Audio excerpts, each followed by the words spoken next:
Dengan saya Oyan Sukedane dari Nusa Pida.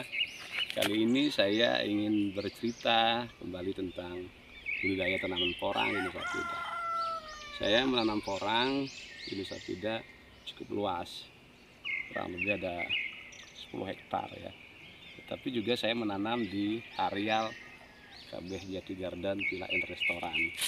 Di belakang saya ini ada tanaman porang dengan benih umbi dari setengah kilo sampai 1 kilo. Ini di sekitar Villa KB Jati Garden ini ada kurang lebih 4.000 pohon. Itu tidak semua benih umbi. Ada dari benih katak yang kecil, ada yang umbi 2 on setengah kilo, juga ada yang 1 kilo. Nah, juga ada beberapa yang cukup besar.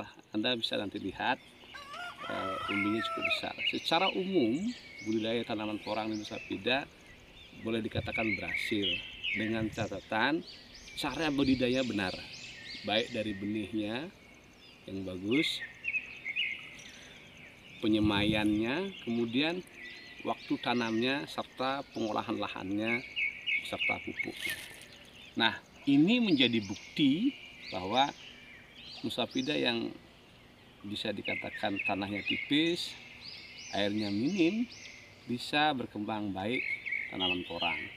Nah, kalau kita perhatikan dari segi hasil yang sekarang dilihat, dikatakan berhasil, yang pertama adalah kataknya. Kataknya berbuah banyak juga.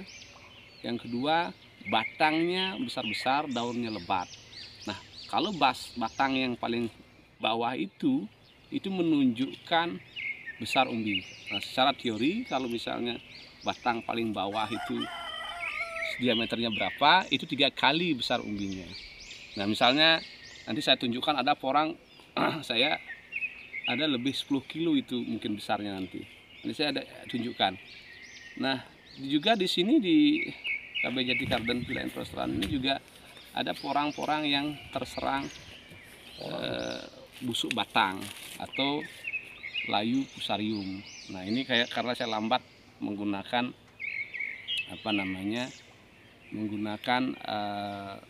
pupuk Trichoderma sp. Nah, pada prinsipnya secara umum kondisi tanah Nusa Pida itu cukup menguntungkan dari sisi pH. pH di Nusa Pida itu cukup netral, sehingga layu fusarium itu hanya lokasi-lokasi yang memang tergenang air cukup lama, seperti itu. Tidak ada spora, ada benih katak, ada benih umbi. Tetapi di spora pun ada ukuran spora yang kecil yang isi 5.000 sampai 8.000 per kilo. Ada juga benih katak pun begitu, dari 1.500 up, ada juga 300, ada rot yang 200, bahkan ada yang dipilih memang yang gede-gede yang 100, isi 100 per kilo. Kalau umbi ada yang isi 10, isi 5, isi 3, ada 2 on, ada 1 kilo, bahkan 2 kilo bisa jadikan umbi. Secara prinsip, secara umum porang mempunyai dinamika. Kalau Anda punya lahan yang sempit, mulai dari benih umbi yang besar, bisa 1 kilo untuk mencari kataknya. Demikian seterusnya, hanya jual katak. Misalnya kita punya lahan cuma 4 are, benih umbi semua, itu bisa misalnya bisa 1.000 pohon misalnya. Kalau kataknya banyak karena dia umbi besar, ini kan menghasilkan juga yang banyak.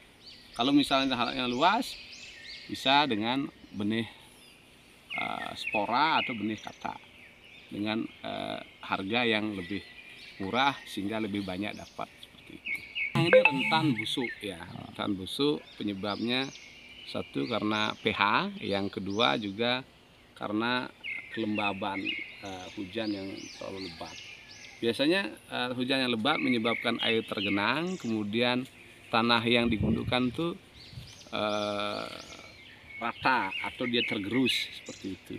Nah, caranya adalah satu dengan cara menggundukkan kembali, sehingga porang ini tidak dia dapat tanah air yang berlebih. Yang kedua adalah dengan cara mulsa plastik. Saya secara umum menggunakan mulsa plastik dalam budidaya porang. Nah, sehingga plastik itu ibaratnya seperti luka ini tanah seperti luka, yang masuk itu cuma air yang diperlukan saja. Nah, kalau luka terbuka, bakterinya atau lalat kan masuk dia.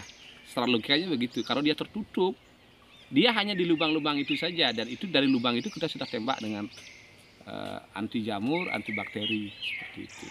Nah, ini untuk cara mengatasi bagaimana air itu tidak menggenang, tidak runtuh.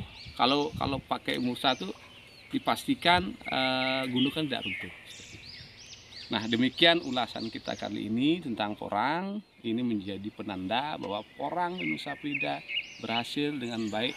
Ini mendorong optimisme saya secara pribadi untuk terus mengembangkan budaya ini karena mempunyai nilai ekonomi yang baik. Apalagi saya dengar di tahun 2022 ini harganya sudah mulai membaik ketika keran ekspor di tanggal 23 November 2021 mulai dibuka seperti itu.